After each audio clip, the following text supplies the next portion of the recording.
This is Mambo Phony, the youngest king in Africa.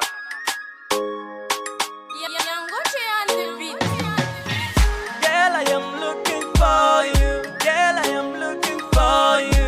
Girl, I am looking for you. Girl, I am looking for you. Daneta kumirira, masangu tenderera. Ndichitsvaga mizpa mumwoyo wangu ungapora. Misodzi yaerera, imwe yaomera. Kana riri rangu guva inini ndatochera. Nchazive kukuona, chiri voice pakufona. Afunge ngazigona, without you ndikapona. Moyo wangu ane mapundu, wakuda diprozona. Mushonga wechishona, voice wane vanogona. Ndadzosa ndangariro, waimbove yangu pilo. Uchitukati Mambo Phony ndotiwo mamiyo. Tichimbirana nziyo, dzepasi pemoyo. Nawo chawa chimurenga, honde pachimoya. Pana anoziva, musikane nguva. Kuti pauche uya, ameno wandichava. Upenyu wakuvava, kupura gavakava. Nchakwanisa kubereka sematombo. Do you remember me? Girl, I am looking. Where are you? Girl, I am looking. Where are you? Girl, I am looking. Where are you? Girl, I am. Do you remember me? Girl, I am looking. Where are you? Girl, I am looking. Where are you? Girl, I am looking. Where are you? Girl, I am.